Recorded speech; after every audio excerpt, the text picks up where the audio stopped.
নির্বাচন নামে একটা প্রহসন হয়ে গেল। এই নির্বাচন কি নির্বাচন হলো 12ই ফেব্রুয়ারি 2026 সালে?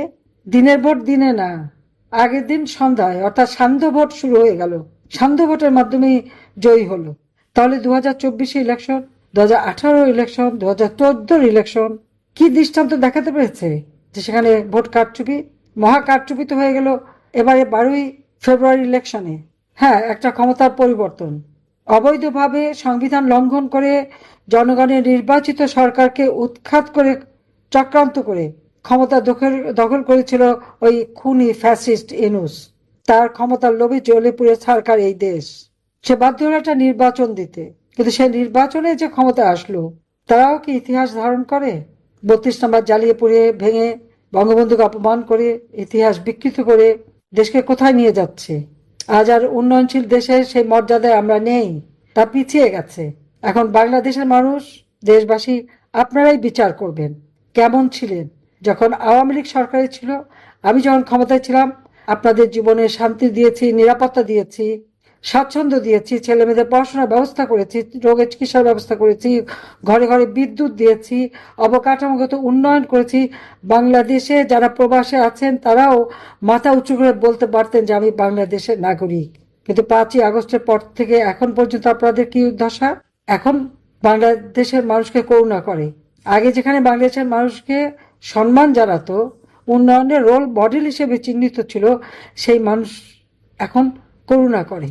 আজকে বিদ্যুৎ নেই, দ্রব্যমূল্যের ঊর্ধ্বগতিতে মানুষের জীবন মান কমে যাচ্ছে, মানুষ দারিদ্র্য সীমার নিচে চলে যাচ্ছে, ঘরে ঘরে হাহাকার, মানুষের জীবনের নিরাপত্তা নাই, প্রতিনিয়ত নারী এবং বালিকারা ধর্ষিতা হচ্ছে, প্রতিনিয়ত খুন হচ্ছে, কোনো মানুষের জীবনে কোনো স্বস্তি নাই, শান্তি নাই, পেটে খাবার নাই, এই অবস্থা চলছে।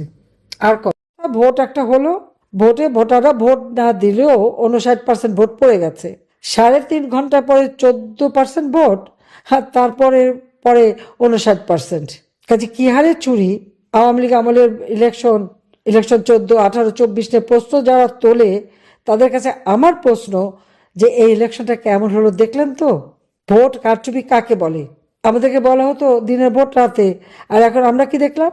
দিনের ভোট সন্ধ্যা, আগের দিনের সন্ধ্যা থেকে শুরু, এবং গুনতে গুনতে এত বেশি হয়ে গেল, আর এমন বেসামাল যে এখনো হ্যানা ভোট সংশোধন করে যাচ্ছে আর প্রজ্ঞাপন দিয়ে যাচ্ছে। এর থেকেই তো প্রমাণ হয় যে কিভাবে কারচুপিটা হয়েছে। যদিও বিদেশিদের এনে দেখালো, লাইন লাইন করানো হলো এবং খুব ভালো ইলেকশন, তাহলে ভোটটা আসলো কোত্থেকে? অপরাধীদের ইন্ডেমনিটি দিয়েছে। এই ইন্ডেমনিটি প্রত্যাহার করে প্রত্যেকটা অগ্নিসন্ত্রাসকারী, এই খুনিদের বিচার করতে হবে, এবং এই মুহূর্তে আওয়ামী লীগের উপর থেকে ব্যান তুলে দিতে হবে, সমস্ত বন্দীদের মুক্তি দিতে হবে। 17 মার্চ জাতির পিতা বঙ্গবন্ধু শেখ মুজিবের জন্মদিন, আমরা শিশু দিবস হিসেবে উদযাপন করি। সেই শিশু দিবস হিসেবেই এটাকে উদযাপন করতে হবে, সেই উদ্যোগটা নিতে হবে। 26শে মার্চ আমাদের স্বাধীনতা দিবস। 26শে মার্চ জাতির পিতা বঙ্গবন্ধু শেখ মুজিবুর রহমান স্বাধীনতার ঘোষণা দেন, তারপরেই তাকে গ্রেপ্তার করে এবং পাকিস্তানে বন্দি করে নিয়ে যায়, রাষ্ট্রদ্রোহী মামলা দেয়, এমনকি ফাঁসির আদেশও দিয়েছিল। কিন্তু এর মধ্যে পাকিস্তানি হানাদার বাহিনী আমাদের মুক্তি বাহিনী এবং মিত্র বাহিনী, ভারতীয় বাহিনীর কাছে সারেন্ডার করে। কাজে জাতির পিতা মুক্তি পান, ফিরে আসেন দেশে। কাজে 26শে মার্চ আমরা যথাযোগ্য মর্যাদার সাথে উদযাপন করব।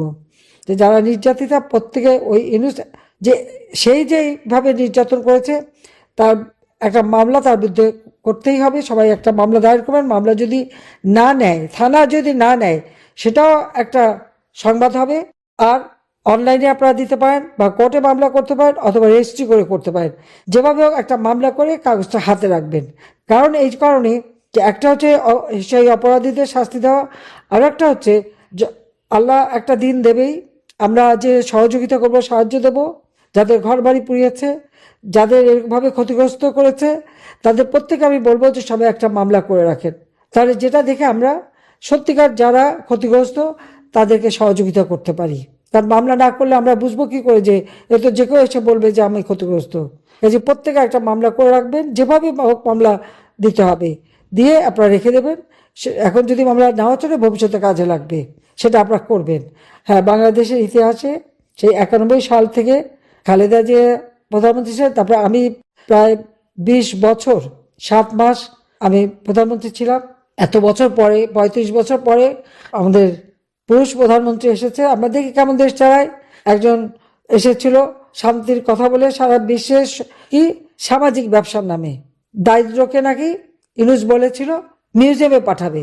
আমি যেখানে দারিদ্রের হার 18% নামিয়ে এনেছিলাম, হত দরিদ্রের হার 5% নামিয়েছিলাম, ক্ষমতায় এসে তা এখন 30-40% আবার দারিদ্রের হার বাড়িয়ে দিয়েছে। 5 কোটি মানুষকে আমি নিম্নবিত্ত থেকে মধ্যবিত্ত তুলে এনেছিলাম। ইউনূস সাহেব 6 কোটি মানুষকে দরিদ্রের সীমার নিচে নিয়ে গেছেন। এখন মিউজিয়ামে কে যাবে? তার ওই কথার উপলক্ষে তো ইউনূসকে মিউজিয়ামে পাঠাতে হবে মনে হচ্ছে। কাজে তার বিচার একদিন হবে, এবং বিশেষ করে নারী নির্যাতনের জন্য ওর বিচার হতে হবে। যে কত বড় ক্ষতি আমাদের নারী সমাজের জন্য করে গেল। আজকে সবচেয়ে দুঃখ লাগে যে ছাত্র ছাত্রী শিক্ষকদের অপমান করা, তাদের গায়ে হাত তোলা, তাদেরকে মারা, নির্বাচন কমিশনার প্রধান নির্বাচন কমিশনকে ধরে তার গালে জুতা মারা, তাকে অপমান করা, প্রধান বিচারপতি তাকে হাত করা পরিয়ে জেলে নেওয়া, ভালো সুযোগ সৃষ্টি করে গেছে। এখন যারাই যে পদে যাবেন তাদেরকে সতর্ক থাকতে হবে কখন কার উপরে হাত করা পড়ে, কখন কোন প্রধান বিচারপতি হাত করা পড়লো, আর কখন কার কোন নির্বাচন কমিশন এখন যারা ভোট চুরির অপরাধে ওই রাতের ভোট সন্ধ্যায় করায় তার গালেও যে জুতা পড়বে না, এই গ্যারান্টি কে দেবে? কে দেবে? সমাজে কোনো লেহাজ তমিজ নাই, আদব কায়দা নাই, কোনো মান্যগণ্য নাই, আইনের শাসন নাই, বিচার নাই, ন্যায় বিচার নাই, স্বেচ্ছাচারিতা চলছে সম্পূর্ণ। এভাবে একটা দেশ চলতে পারে না। আমার ইজ্জত বাঁচাতে বা জীবনটা বাঁচাতে একটা ব্যবস্থা নিয়েছে, কিন্তু আমি তো ফিরে আসবোই ইনশাল্লাহ। আমার মৃত্যুদণ্ড দিয়েছে, আমি পড়া করি না, আমি আসবো, সময় হলে আসবো। তবে তার আগে এতদিন তারেক জিয়া, খালেদা জিয়া, তাদের এত নাম শুনেছেন আপনারা, তাদের আমলটা একটু দেখেন। কারণ না দেখা পর্যন্ত তো আপনারা বুঝবেন না। যেমন ইউনূস সম্পর্কে যখন আমি কিছু বলতাম তখন কেউ বিশ্বাস করতে চাইতো না। 2018 সাল থেকে সে চক্রান্ত করে যাচ্ছে। 2007 সালে নিজে দল করার চেষ্টা করেছে। 2011 সাল থেকে তার চেষ্টাই ছিল কিভাবে আমাকে ক্ষমতাচ্যুত করবে বা হত্যা করবে। 24-এ এসে পেরেছে। সে 11 সাল থেকে যেটা চেষ্টা 24-এ এসে করতে পারলো। তারপর যখন বেঁচে আছি ইনশাল্লাহ একদিন বাংলাদেশে আসবো, বাংলাদেশের মানুষের জন্য ঠিকই আবার আমরা উন্নত জীবন দিতে পারবো, এ বিশ্বাস। দেশবাসীকে একটু বলতে পারি, মুক্তিযুদ্ধের চেতনায় আমরা এখনো সমৃদ্ধ, আমরা বিজয়ী জাতি। আঘাত এসেছে, আজকে দেশবাসীকে ঐক্যবদ্ধ হতে হবে, দেশের মানুষের লুপ্ত গৌরব আবার ফিরিয়ে আনতে হবে। তার জন্য সকলকে ঐক্যবদ্ধ হয়েই রুখে দাঁড়াতে হবে। আবার আমরা ফিরে পাবো আমাদের বাংলাদেশকে। আবার জয় বাংলা ধ্বনিতে সারা বাংলাদেশ প্রকম্পিত হবে, জয় বঙ্গবন্ধু ধ্বনিতে বাংলাদেশ প্রকম্পিত হবে। বাংলাদেশ আবার উঠে দাঁড়াবে। 2041 সালে স্মার্ট বাংলাদেশ ইনশাআল্লাহ আমরা করে তুলব। বেঁচে যখন আছি আপনাদের পাশে আছি, আপনাদের পাশে থাকবো। এই হারানো গৌরব আবার ফিরিয়ে আনবো, শান্তি, নিরাপত্তা, সমৃদ্ধি এনে দেব। এটাই আমার প্রতিজ্ঞা আজকের দিনে। জাতির পিতা বঙ্গবন্ধু শেখ মুজিবের প্রতি শ্রদ্ধা জানিয়ে আমার বক্তব্য এখানে শেষ করছি। সবাই ভালো থাকেন, সুস্থ থাকেন, ঈদের আগাম শুভেচ্ছা জানাই। জয় বাংলা, জয় বঙ্গবন্ধু, বাংলাদেশ চিরজীবী হোক।